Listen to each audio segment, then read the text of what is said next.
Okay, with that, we're back in session, and we'll move on to the discussion calendar, advantages and benefits of climate action plans. Oh, I'm sorry, yeah, Council, if you would report out of closed session. The board authorized the district council to file an amicus brief in the case of Valero Refining Company versus the Hearing Board of the Bay Area Air Quality Management District by unanimous vote. Oh, sorry, the case concerns the correct standard of review when the hearing board is hearing an appeal by the, to a decision of the district. Really briefly, Director Hansen, you had a comment about closed session? No, not about closed Oh, session. A comment I forgot to make on the consent calendar, and it's really a great opportunity to recognize Kathy Pittard, our district council. She's extended her employment with us for another 3 years, which is phenomenal. You've done a wonderful job for the organization and serving the board, and just want to thank you for your service. Thank you. And we're going to get the most out of you over these next 3 years and beyond. Thank you. Go ahead. I'm just waiting for my presentation to load. Good morning, Chair Terry and members of the board. My name is Shelley Jang, and I'm the Climate Change Coordinator at the Air District. As several jurisdictions in Sacramento County are going through the process of developing a climate action plan, we'd like to take this opportunity to present to you briefly on how developing a climate action plan can provide a multitude of benefits, not just for the local jurisdiction, but also for project developers, the local economy, and communities. Climate action plans are comprehensive roadmaps that help jurisdictions to reduce their greenhouse gas emissions and achieve other climate and environmental goals. However, I'm here today not to talk about how climate action plans can help reduce greenhouse gas emissions, but about how they can assist developers in streamlining and simplifying the CEQA and environmental review process, while also guiding communities to become more resilient to increasing hazards like wildfires, flooding, drought, and extreme heat. First, here is an overview of the status of climate action plans in California. So far, 228 local governments in California have already adopted climate action plans, including the counties of Yolo and Sutter, as well as the cities of Sacramento, Elk Grove, Citrus Heights, Lodi, and Stockton. So far, 172 local governments are also in the process of developing climate action plans, and this includes Sacramento County, Placer County, Galt, Folsom, and Truckee. One major benefit of developing a climate action plan is that it provides clear guidance for developers and simplifies the CEQA and environmental process for them. Cities in a local jurisdiction with a climate action plan can take advantage of CEQA streamlining benefits that they cannot without a climate action plan. One example of this is that they would not have to conduct their own analysis of their current and future greenhouse gas emissions. This can result in considerable savings in time, costs, and paperwork for developers. To take advantage of these streamlining benefits, jurisdictions must, the project must follow the clear upfront expectations and measures set out in the climate action plan, such as measures for reducing building energy use. These expectations are set out ahead of time and are applied equally across the jurisdiction and are arrived at through a public review process. One good example of this is the case of New Hall Ranch in Southern California. New Hall Ranch in Southern California was required, because it did not have a climate action plan, was required to reduce all of its net future emissions. This means that it has to take care of all emissions, including from transportation sector, on its own. However, if it had been in a jurisdiction with a climate action plan, it would have been able to rely on the climate action plan's community-wide approach. The climate action plan would have required actors and stakeholders in other sectors, such as transportation, to reduce their emissions, and it would have been responsible for only a much smaller portion of mitigation measures. This brings me to my next point. New Hall Ranch was required to reduce its greenhouse gas emissions to no net increase levels as a result of a court case and lengthy lawsuit process.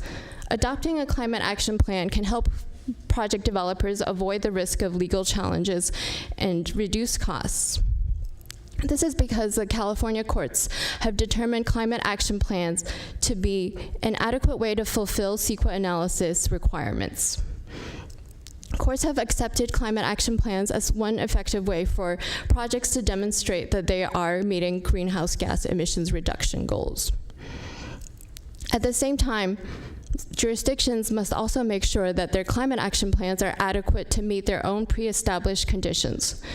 As an example, the County of San Diego was required to redo its climate action plan by the courts after it found that its first version did not meet the mitigation measures established in its own general plan. By doing a climate action plan, jurisdictions can help their developers avoid the risk of lengthy CEQA lawsuits. A climate action plan can also achieve many other benefits for jurisdictions, including helping to meet other state requirements and goals. A new law, SB 379, now requires jurisdictions to consider climate vulnerability hazards in its general plan, safety, and housing elements. A climate action plan can also meet this goal if it includes a climate vulnerability assessment and other adaptation strategies. This can help jurisdictions protect its citizens and businesses from hazards like extreme weather and flooding, ensuring a comprehensive look at all hazards that could affect the community. We have all seen the recent wildfires in the North Bay, in Lake County, and in Butte County, and their terrible consequences for residents and businesses. 40% of small businesses never reopen after a natural disaster because many of them lack the resources and financial capacity to undertake repair costs and reopen.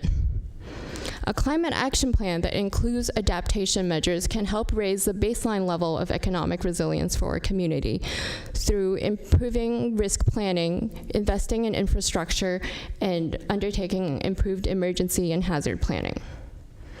This can help small businesses through minimizing downtime and business disruptions, reducing uninsured losses and lost revenue, and for the local jurisdiction, it can help in reducing road repair costs and other infrastructure repair costs.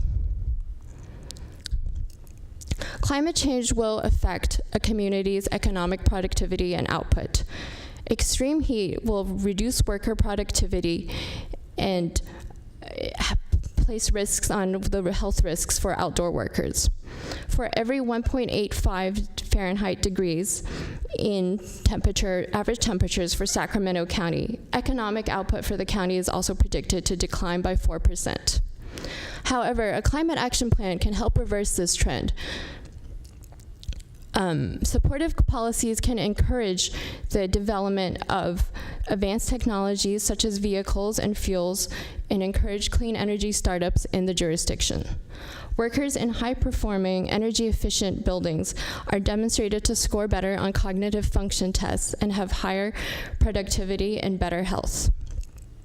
And I apologize, but the last section of the slide is slightly cut off, but it says that California's energy efficiency and renewable energy policies have resulted in 1.5 million full-time jobs in the state since 2008. And finally, I want to note that climate action plan strategies can have multiple social, health, and environmental benefits. Climate action plans can help improve air quality and reduce the rates of obesity, diabetes, and other chronic diseases, improve property values, decrease the urban heat island effect, and improve neighborhood livability and quality of life. In conclusion, we would like to recommend that local jurisdictions adopt robust, comprehensive climate action plans that can reduce greenhouse gas emissions while strengthening the local economy, assisting developers with CEQA review, and protecting communities from hazards like flooding, fire, and drought. We would like to offer our assistance to any jurisdictions within our footprint in their work to develop climate action plans, climate adaptation plans, and vulnerability assessments. You can also find this information enclosed in the white paper with your board packet. I'm happy to take any questions you may have, and thank you for your time. Thank you. Before we take board questions, we do have a public comment for this. We do. Jennifer Fenton.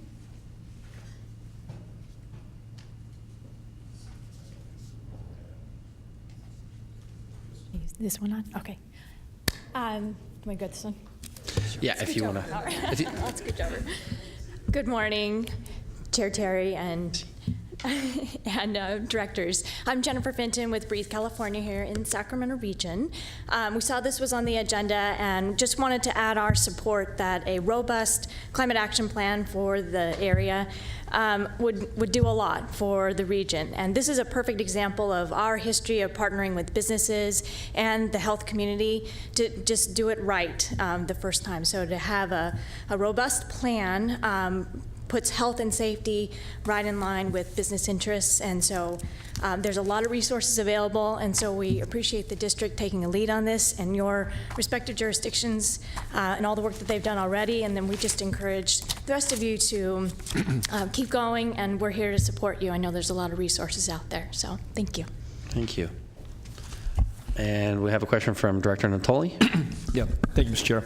Shelley, thank you for your presentation. I wanted to just go back to the slide where you had pointed out that for nearly every up, I guess, 1.8 Fahrenheit increase in average temperature, that there's a prediction that you lose 4% of productivity. And you pointed out that for those that are working outside or outside activities. Was there a study done that was specific to Sacramento County? Is that some data that's extrapolated from other studies? And I guess I'm just curious as to what that's drawn from. Not that I doubt it. I'm curious about that. Oh, yes. It was a nationwide study that was conducted by UC Berkeley. It was published just this year, and it calculated the impact on economic output for every county in the United States from climate change. And they based it on every 1 degree Celsius in increase in average temperatures, which is why it translates into 1.8 Fahrenheit, sort of a funny number. And what sort of activities did they look at? I mean, was it, everything from construction to, yard maintenance? I think it took an economy-wide approach, so looking at things like agricultural output and all the other sectors. So it did factor in agricultural output as well. Mm-hmm. So some counties might be more affected or less affected depending on what the nature of their land use was in their jurisdiction. Mm-hmm. Okay, thank you. Thank you. Any other questions for staff? Okay, thank you. Thank you.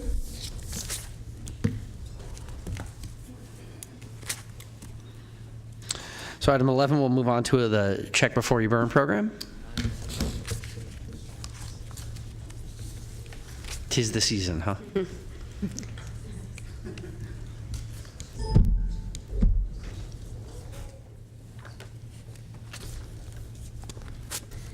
Good morning, Chair Terry and members of the board. My name is Angela Thompson. I'm a program supervisor in the Stationary Source Division, and I'm here today to talk with you about our Check Before You Burn program. You should all have a new brochure in front of you. We will be providing more of these brochures to you, and if you would like some today, our communications office has them. We wanted to bring this item forward to familiarize new members of the board and also to share the success we've had with the program and the continued importance. Okay, Check Before You Burn comes from Rule 421, which was adopted in 2007 by the board. It's the mandatory episodic curtailment of wood and other solid fuel, and it was adopted for 2 reasons: to improve public health and to help meet the 2006 PM 2.5 federal attainment standard. This is very important because PM 2.5 is a fine particulate and it can get into the bloodstream, and besides contributing to aggravated asthma and chronic bronchitis, it can also contribute to heart disease, stroke, and premature death. So you may wonder how we ended up regulating burning. When looking at the inventory data for our jurisdiction, we can see that during the winter months, the majority of PM 2.5 comes from wood smoke.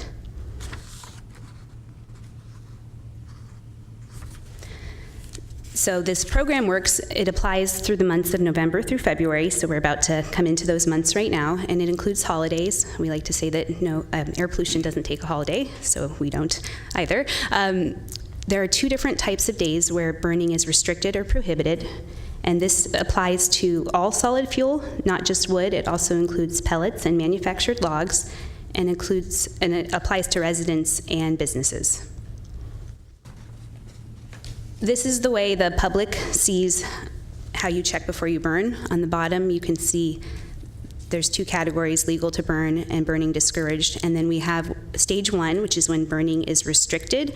You are allowed to burn on stage 1 days if you have a certified insert or wood stove or a pellet stove. Note that it's a very small concentration where that stage kicks in. And then we have stage 2, burning discouraged, and that is when all burning is prohibited.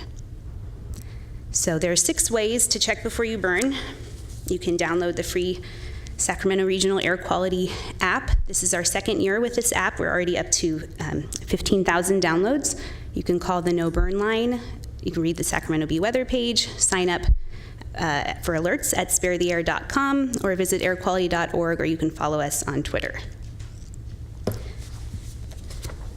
This program can only be successful if the public is aware of the program. This year we are expanding our community engagement and are adding an electronic toolkit that will be sent to all board members and partners and our partners with outreach information on the program so that you can help us increase community awareness. The district's communication office implements a very comprehensive outreach program.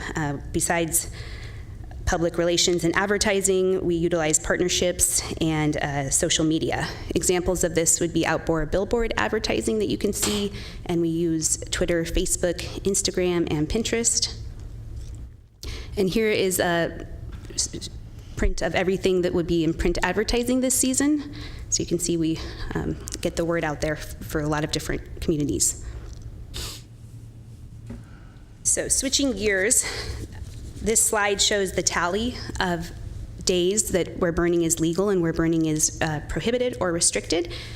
What I wanted to emphasize with this slide is that you can see that the majority of time residents are able to burn. It's during the stage 1 and the stage 2 days that it is prohibited or restricted.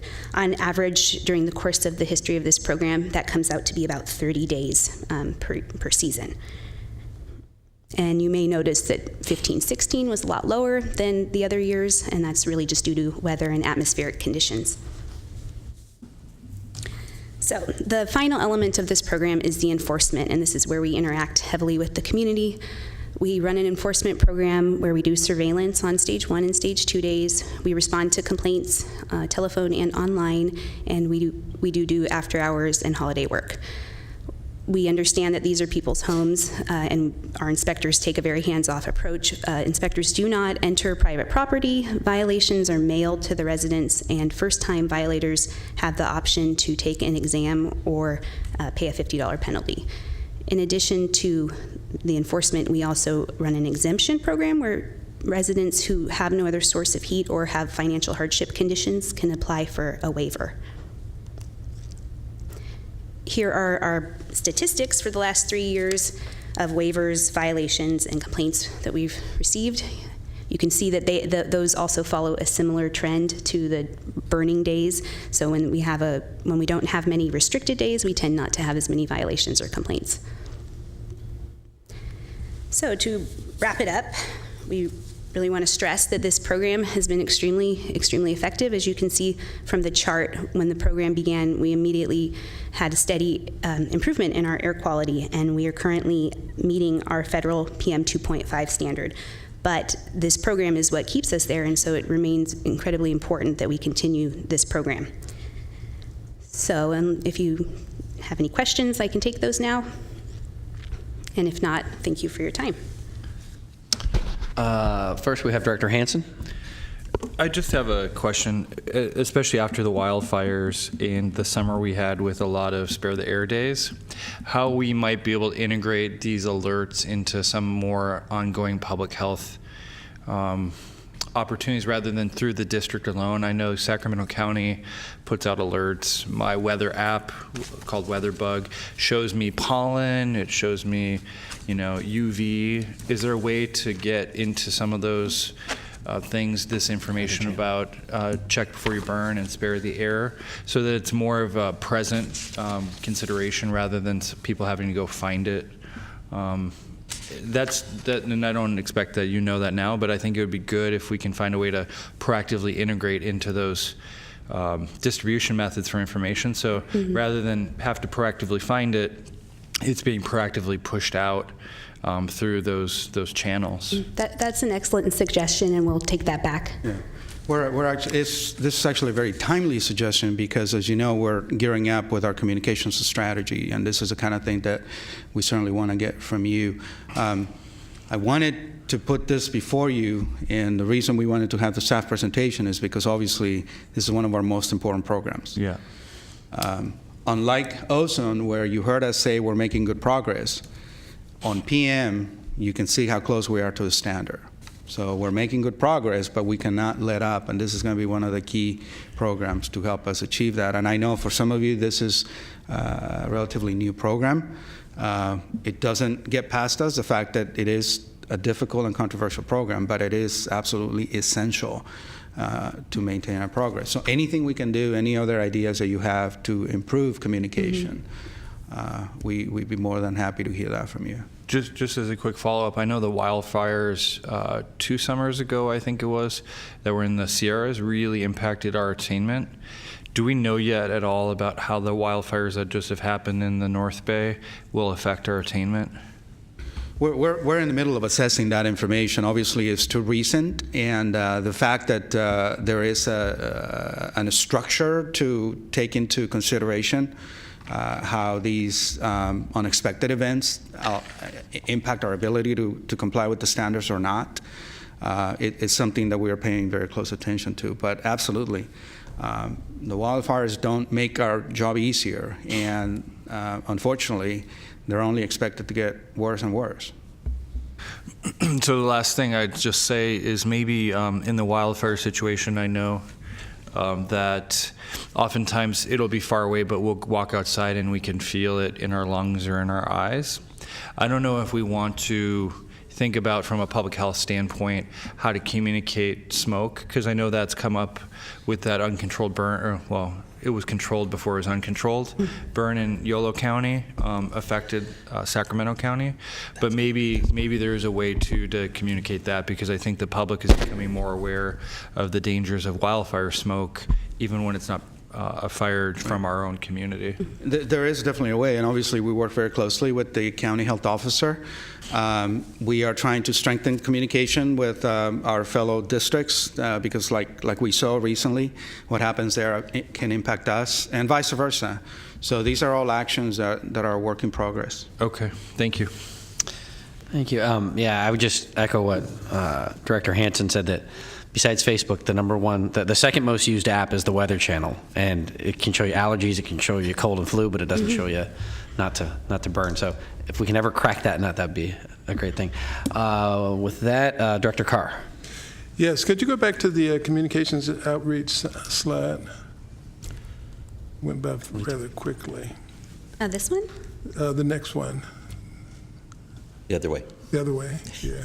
The one with all the That print one, ad? yes. Okay. Are any of these in Spanish or any Let other me language? have Lori from our communications office address that. Good morning, Directors. Lori Kobza in the Communications Office at the Air District. There used to be 2 Spanish language publications. They no longer exist. So we are in the process of evaluating other outreach and advertising mechanisms for advertising. But the 2 print publications that we used to put things in, El Hispano, and I think another one was called Lavada, are now gone. So we are looking into that. And what about radio stations? Radio stations, I'm currently in the process of getting the entire media by plan, and I will have that on Monday of next week. We have a limited advertising budget. We are looking at live reads with the radio stations. However, I want to make clear to the board, the Check Before You Burn program is not set up in the same way that Spare the Air is, where there is a substantial amount of federal CMAQ funding for episodic advertising during Spare the Air. When we have a Spare the Air alert, we actually have money available to buy television and radio advertising immediately. We do not have that for Check Before You Burn. So the program for Check Before You Burn advertising is primarily to make the public aware of the Check Before You Burn program and give them all of the ways that are available to them to check before they light a fire. And I see that the major African-American newspaper, The Observer, is not on the list.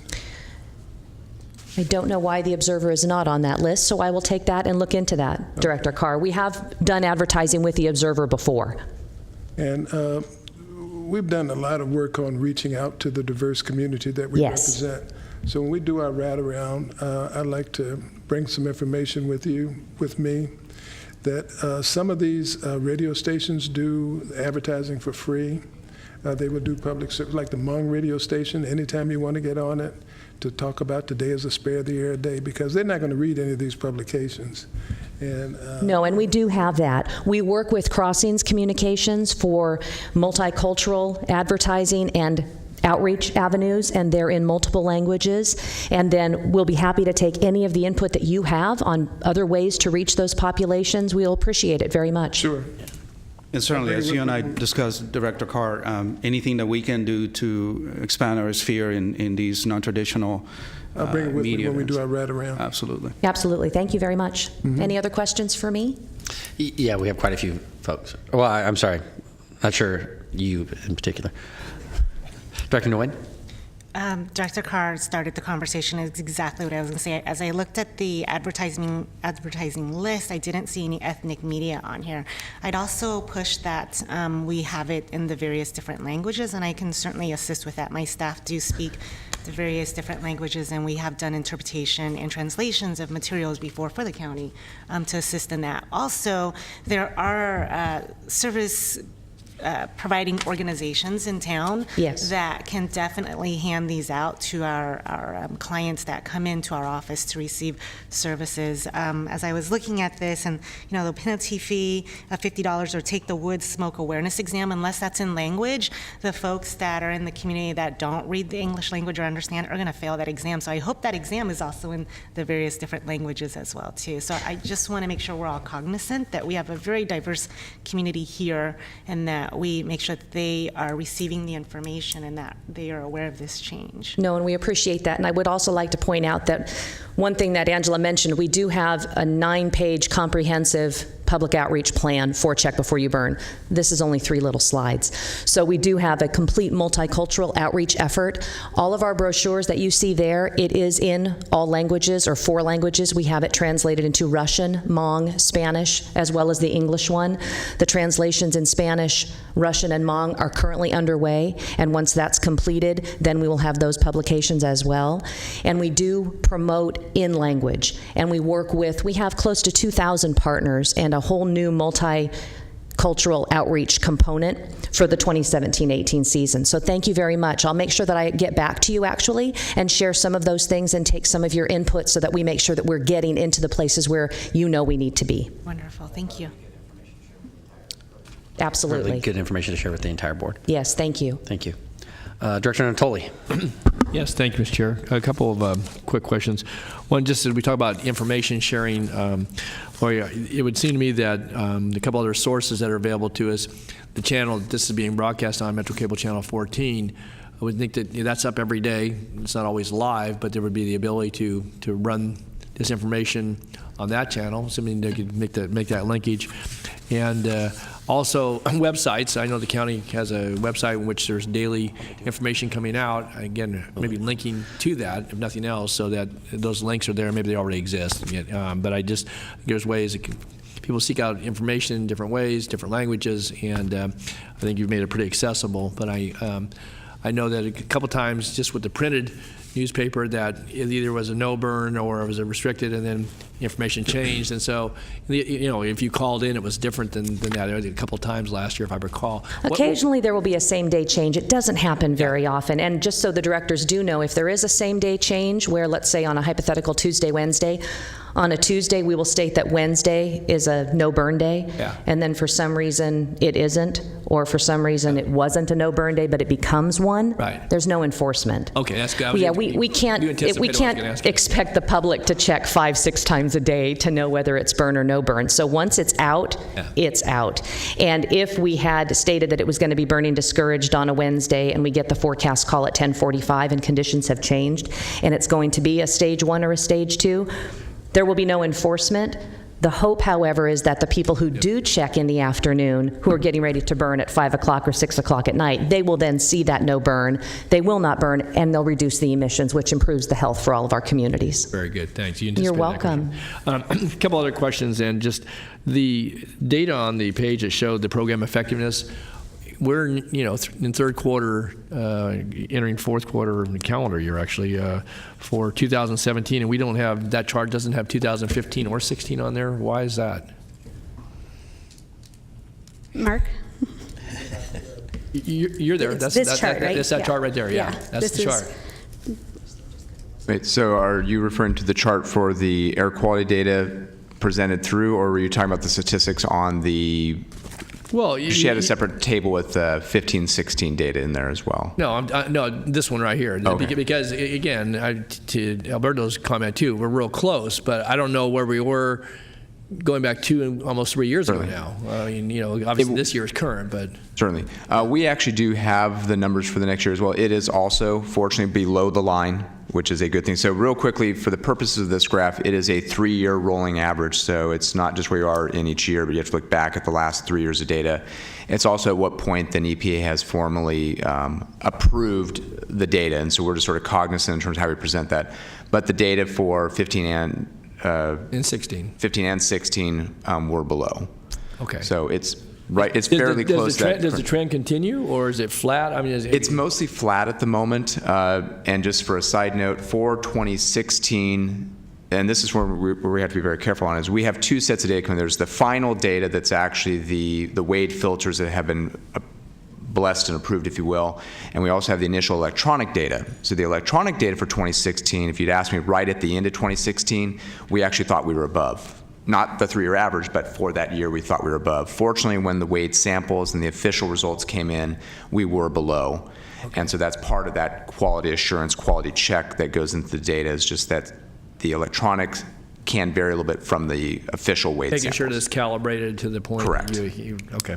That helps. One last question, and this goes to the exemptions. In that chart that has those on there, right there. So generally, what's the breakout of the 208 exemptions? How many sole source, medical hardship, and or financial hardship? What kind of, just again, I don't need to have specific. What is that? 50-50? Is it 80-20? The majority are sole source, and then there's a percentage of hardships, and there's very few medical, like about less than 10.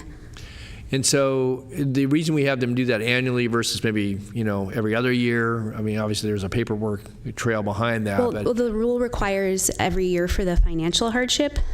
For the sole source, we're working, and we actually this year are implementing where we grant the exemption for more than 1 year, and then we just audit parcel viewer county records to make less of a burden on members of the public. As well as staff, too, because, there's a bookkeeping, yes. You can pull it up. Okay, very good. Thanks. Sorry. Director Daniels. Thank you. So we have these attainment goals, guidelines, requirements that we have to hit or want to hit, and we spend tens of millions of dollars to hit them, and then California lights on fire, and all this smoke comes here. And is there no process to where we actually can file like a waiver for a time period so that it doesn't falsely impact the goals or the numbers as we record them? So I'm going to ask that first, I guess. There absolutely is, and in fact, the federal program, and because of the real challenge that these unexpected events present, does have a mechanism. It's not a waiver. It's a process for quantifying and considering the impact of so-called exceptional events, like a wildfire. Because they absolutely do impact our ability to not only meet but also maintain the standards. So there is a process. It's not an easy process. It's data-driven process, so it puts a burden on agencies like us, where we have to be constantly looking out to make sure that we collect the right information, because it's an after-the-fact process. You collect the information, and then you go back and make a request to consider. It seems to me that should be a very high process, because if we don't do that, then we're actually falsely indicating the results of our efforts. And if we're falsely indicating the results of our efforts, then we may push money into efforts that is not really justified in that sense. That if we can't actually do something about the air coming in from, the Bay Area or wherever, then that should be noted. And I think that as a board, we should know when we have done or created efforts to get that waiver, and I know it's not a waiver, but to get that exemption of that data and the results of it, and it should be also simplified. How difficult is it to indicate, Santa Rosa's on fire, and so all the smoke is here. We sit in a bowl, and so everything comes here and sits here, and we should be able to use that in a way that's beneficial to us. So this is a really good question, and I'm going to use it as an opportunity to maybe tee up an information item sometime next year, because PM is going to continue to be our #1 challenge. The second thing is, you're absolutely right. There needs to be a process where it's easier on us to be able to account for this. But there's another dimension that we need to mind, and that is, this is all about protecting health, right? So our citizens, whether it's smoke, whether it's actual emissions from a truck or anything in between, what they're going to be interested in is we got to figure out how to reduce these emissions, whatever they come from. And the reason I'm going there is because this takes us into a whole different area of air quality management that has to do with how we manage our forests. And there's a lot of discussion at the moment because, as you can imagine, that is not only not an easy thing to do, but it's also a very expensive thing to do. So you're absolutely right. This is going to be an evolving topic because as we go forward, we're going to see more extreme wildfires, and there's going to be more of them. And districts like ours that are making progress on everything else are going to continue to be challenged because it's other sources. So it is going to force us into new dimensions, if you will. It's what's happening right now. So I appreciate the question. You're absolutely right. And with your concurrence, maybe this is one topic that we can tackle more specifically sometime next year. Thank you. Just a couple comments from myself. One is, with all the advertising that we're spending, I hope one of the other things, do we control the Spare the Air app? Is that ours? I think I've asked this question in the past. First of all, our app is the Sacramento Region Air Quality app. It's not technically a Spare the Air app, so I want to make that clear so that when people are searching for it in their app store, if they put Spare the Air, they might go somewhere else, but it's not ours. Ours is, okay, it'll take you there too. You're right. It does say Sacramento Region Region Air Quality app. And with and that a little app, heart with Spare the Air, right? Yeah, exactly. Okay. And with the Sacramento Region Air Quality app, once the burn status begins November 1st, it will also be pushed out. So when people are looking at Sacramento County, it will show them what the daily burn status is. Okay. It's just right now we don't have a burn status, so it doesn't show up until November 1st, and then it'll go through February 28th. So a couple things. One is it's not iPad compatible. So yeah, it isn't. So yeah, it you gotta I know. turn the whole thing over. I'm not sure how much that costs to just make that so that we'll look you can use it in into other that, things. Chair Terry. Yes. And I think I asked this question probably a few years ago too, but maybe it's the sparetheair.com website. Is that a shared website? Because I remember at some point there's a difference between this app and the Check Before You Burn website and what the rest of the regions are using and the data, because we're the only one with a Check Before You Burn program. Correct. There are other ones that have, you shouldn't burn today, but there's no teeth to the enforcement of it. So have we taken any more steps towards aligning those two resources? Are you asking if we're aligning with the other air districts, or I want to make sure I understand the question? Well, and this has been a while since this happened to me, but I do remember a neighbor of mine was commenting that it was unhealthy air for 2 weeks, and if you look, and that was according to, I think, sparetheair.com, and then if she had gone to our website, she would have seen that there were plenty of days that you could burn, and the air was not unhealthy, I guess. Couple of things. So there's been inconsistencies between our resources and I think the regional resource. Sometimes it's not an issue with the resources themselves, it's an understanding on the part of the public, and it's difficult sometimes to get them to understand that when we call a no burn day for Check Before You Burn, it's not because the air quality is going to be unhealthy. It's totally different than spare the air. Right. The point of check before you burn is to prevent that unhealthy air quality. So we will call a no burn before it's getting into that unhealthy stage, because we're wanting to reduce those emissions so that we don't have a federal exceedance.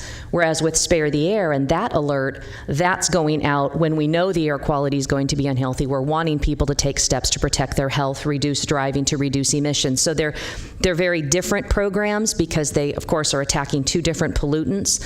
But one thing that we are doing this year, to make you all aware, we are going to be transitioning, and we're right now approving the JavaScript coding and whatnot right now. The Check Before You Burn page for the last 10 years has resided on a page on sparetheair.com. The reasons for that are many. I'd be happy to talk to any of you afterwards about why that's been that way. But for this season, it will no longer be so. There will still be a link on sparetheair.com that says Check Before You Burn, but when people click on it, they are going to go to the Sac Metro AQMD's website, airquality.org, where all of the burn information is going to reside. Because it is only our county and our jurisdiction that does have a law. The only other one in our region is the Olo Solano Air Quality Management District, and their Don't Light Tonight program is voluntary in nature, so as you said and you're aware, there's no teeth to it. El Dorado does not have a program. Placer County does not have any type of an episodic program. They're all approaching reducing PM 2.5 in different ways. So we are the only ones that have a law. But soon we're working to eliminate that public confusion as far as, are we looking at a regional site and now we're only going to a county or vice versa. So we're taking it off of sparetheair.com and putting it only on to airquality.org. But again, it's going to be no burn, and the air quality might not be unhealthy. Yeah, and that's the point. And my point, and I'm looking back at the website now, it more has to do with the green, yellow, and red dots. Yes. So you could have a red dot and still be able to burn, and vice versa. And so people will go on here and think, oh, it's bad air quality, but it doesn't match up to what you're talking about. So that probably will cut down on some of the confusion. The last comment I had was, and I know the city of Sacramento has some partnerships with electronic billboards. I'm not sure what their rights are. I know in my city, one of the billboards, we have rights to 1/8 of the time. So if there's an interest from the district in utilizing that, that's helpful to know. So the last one that we approved, we negotiated, or actually it was offered, but out of the 8 clicks, one of them was ours. So I don't know if the city... We do. And we can put PSAs up. We just need the content. Okay. Yeah. And to coordinate with Clear Channel on those. Excellent. Yeah, I think 50% of the time we don't have content to give them, so it That's just goes fantastic, unused. So because if you're we work with Clear Channel on all of that, and the digital outdoor billboards we use very aggressively during the Spare the Air season in the summer. For Check Before You Burn, the money is a lot different, so to be able to have access to your cities for that, that's fantastic. I'll reach out to you and we'll work on that. Yeah, and Thank ours, you. our Clear Channel one, they're great to work with, but we don't have rights to that. Our Outfront Media one does. Okay, out front. All right, we work with them too. Which I think used to be CBS something or other. Could I add one comment to your? Go ahead. Alberto, as we do this communication strategy, I think there's been a lot of fragmentation in government agencies about how we deliver certain programs, and having people go to all these different places for similar information becomes confusing and probably less effective. So how we can direct people to one source that can give them that's adaptable to different devices and is friendly is probably going to be the best ultimate way to go. And that will take an investment in technology probably, but also a rethinking of where we are. It used to be that everybody designed a different app for a different purpose, but the explosion of apps is sort of like pollen. It's too much. Yeah. No, I agree, and as I was listening to your comments, there is room for improvement. We do need to think of a game plan. Again, it may not get done, next month or what have you, but I think it would be good for us to think about, how do we get to this point, like you said, where it's fully transparent so that people can go to one place, and whether it's Check Before You Burn or Spare the Air or anything else in between, make it easier. So the point is well taken. We'll come back to you with some ideas. Great, thank you. Thank you. With that, we'll move on to item 12, overview of AB 1132, non-vehicular air pollution order for abatement. So this is the last item. Maybe I can just do a quick intro before Ms. Rogers gets set up. This was new legislation that just recently got enacted, and we had a couple of our directors express some interest in just getting a little bit more better understanding in terms of what this is. So we thought that we'd bring you a brief presentation just to kind of walk you through what the new law is about. Thank you, Alberto. Good morning, Chair Terry and members of the board. My name is Amy Roberts. I'm a program manager for the enforcement section in the Station Resources Division here at the district. And with that, Alberto's already introduced that, but Kathy Pittard and I will be doing the overview for you today of AB 1132. First of all, I'll be talking to you about why exactly, giving you some background about why AB 1132 was adopted. Kathy will then give you an overview of the language and the process that AB 1132 grants us. And finally, I'll come back to you and round out the presentation with some of the impacts that AB 1132 may have for the district, for our regulated sources, and for communities here in our region. Do you have the clicker? I do. Okay, first of all, why was AB 1132 adopted? Well, first of all, many of you probably have heard some of the cases that have happened in the South Coast region. The South Coast Air Quality Management District has had many cases over the past several years where toxic air contaminants were released and were affecting the communities in those regions significantly. One prime example of this happened in the city of Paramount. Many complaints started to be received by the air district there in 2012-2013 timeframe about a metal odor that they were detecting in the area. The South Coast Air District performed air monitoring in that area. They did investigations on the ground, and what came from that investigation and the air monitoring was somewhat of a surprise to them. What they found were hot spots of hexavalent chromium, up to 350 times higher than background levels. This was something that was of a major concern for them, and when they were able to fully find out what sources were emitting this hexavalent chromium, they found two sources that were the most likely. When they put orders to those two sources, one of them complied and immediately curtailed their operations when there were levels that were too high. One of those sources, Anaplex, did not, and it took more than a month before they were coming back into compliance and curtailing their operations, but it took some legal challenges to them, and it was a difficult process. So as you can see, those communities were further exposed without an ability for the air district to promptly act. Hexavalent chromium and many of the toxic air pollutants are carcinogens. This one in particular does create an imminent health risk. There are many short-term and long-term effects. As I said, it's a carcinogen, and there's reproductive harm that can be caused from hexavalent chromium exposure. The typical process that air districts had available to them was a standard abatement process. In that, there is a public notification period that's required. There's also the need to set up the meeting and schedule with all of the hearing board members. And there's also the potential that action can be delayed because sources can do legal challenges or postpone the hearing for certain reasons. It can take up to a month or months, depending on the situation, for prompt action to actually occur. There are agencies that do have authority built into legal language.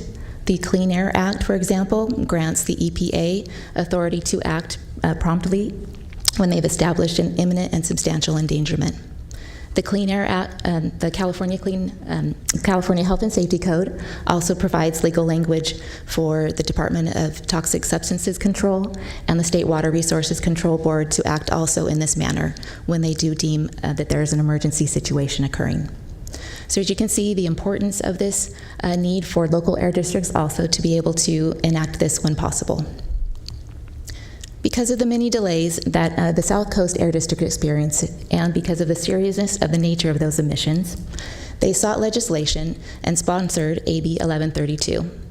This legislation was passed by the Senate and Assembly back in July of this year and promptly was signed by the governor in August. This will go into effect January 1st of 2018, and it will add language to the California Health and Safety Code for local air districts to go ahead and have interim abatement order authority. And I'll go ahead and turn it over to Kathy so she can review the process. So the process is actually pretty well laid out in the authorizing legislation. It's a significant new power, obviously, on the part of the APCO. The first step that he takes is to determine whether or not he believes, as a preliminary matter, that there is an imminent and substantial endangerment to public health or to the environment. Once he makes that determination, he's required to make a good faith effort to reach out to the source of that contamination and work towards an agreement. As part of that process, the source can suggest different control measures or different ways of approaching the problem, and ideally from there you would reach a stipulated interim order. You'd reach agreement with that source. In the South Coast action that Amy was pointing to earlier, that actually happened. That was the process that happened with one of the sources. There were two sources in that case. In one case, the South Coast Air District was able to get a stipulated agreement with the source. In the other case, they were not. And for that, they had to go to their hearing board. They were under the old process, under the 1132 process. Once it's clear that there's not going to be agreement, the APCO would be authorized to immediately issue a notification. The notification would have to state the grounds for his finding that there's an interim and substantial, or an imminent and substantial endangerment threat. And he'll also have to list the procedures that are available to the source to appeal that decision, but then he'll immediately issue the order itself, which will be a stop order to the source, directing them to stop whatever activity it is that's leading to that emission. The next step would be that, and this would be something we would notify the source about, they'll have an opportunity to file what's called a notice of defense. If they file a notice of defense, it means they're appealing the order. We would, within 3 days, have to schedule a hearing before the hearing board. Then that hearing has to occur within 30 days of the date of our receipt of the notice of defense. The hearing board, at any point in the process, can make a determination that there is no longer an endangerment situation, and the interim order issued by the APCO would have no further effect. A final determination on whether or not there is an endangerment order is due 14 days after the conclusion of the hearing process. If there's no final determination in 14 days, the interim order has no further effect. If the hearing's not completed within 30 days, though, the hearing board can do one of two things. They can make a preliminary endangerment finding concurring with the district, and then the interim order will stay into effect, and they'll have to, at the conclusion of their meeting, make their final determination. If they don't take that step, if they don't make the preliminary finding, then the interim order is automatically rescinded. If there's no notice of defense filed, and I don't see how this would ever happen, because either you're going to issue or reach agreement, or you're going to file a notice of defense. But if there is no notice of defense filed, then the order remains in effect until the APCO makes a determination that it's no longer necessary. Okay. Lastly, I just wanted to cover some of the impacts that may have, first of all, on our district. So as you can see, this does grant us new authority. It is something that we can put into effect, and it's something that is new. It provides us flexibility when we are able to determine that there is a serious emergency and a toxic air contaminant release to be able to act to curtail those operations. For our air district, when we look into the past and our historical record of how many abatement orders we have issued, there's very few. We've only issued a couple in the past 10 years, and those were for, in one company, there was an instance of nuisance that they were causing. In the other instance, it was a company that failed to get a permit to operate in our district. So if you compare that to the South Coast Air District, it is quite different. That doesn't mean that we do not have permitted sources, or maybe even unknown permitted sources in our district that could be of concern and may cause a situation similar to that was found in the South Coast. However, again, if you do a comparison, for example, in the South Coast Air District, they have about 1,100 metal processing facilities, where we have half a dozen or a dozen or more. But it's quite significantly different. So the likeliness of our need to use the interim abatement process is definitely lessened. Lastly, I'd like to say there is because this does grant us new authority, it is something that we do want to exercise judiciously. And we understand that there is obviously a recurrent or there is a potential for an effect on businesses and definitely communities. So it's a balance that we're going to need to strike. For regulator sources, this could have an impact on them if we did choose to issue an interim abatement order. That might mean that they may have to cease operations or curtail some operation, and that would definitely have an economic impact on them. We're hoping that this new language in AB 1132 will actually spur action and would be a nice mechanism for businesses that are in this situation to be able to provide us that input, as Kathy mentioned, and have stipulated agreements and encourage a rapid decrease of any kind of toxic air emissions. Lastly, the greatest impact of AB 1132, I believe, is for what it can do for communities that might be affected in a longer time frame if we did not have this kind of authority. There's a potential to reduce exposures in a much more timely manner.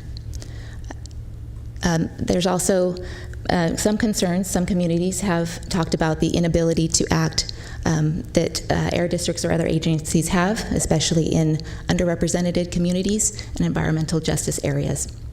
And while AB 1132 does not specifically call out or highlight environmental justice areas, it is our desire to treat all communities fairly, and we see AB 1132 as a potential way for us to do that. Thank you very much. Do you have any questions? Thank you. Any questions for staff? I see none requested. Thank you very much. Thank you. Do we have any public comment? Okay. Any board ideas or comments or announcements? Seeing, Director Gaylor? If I could, in regards to the last topic within the social media for Spare the Air, who would we direct? I have some ideas on that. Who would I direct those emails to? You can come to us, and Lori from our Public Information Office can also help out. Okay, cool. Thank you. That's all I had. Okay. With that, we stand adjourned.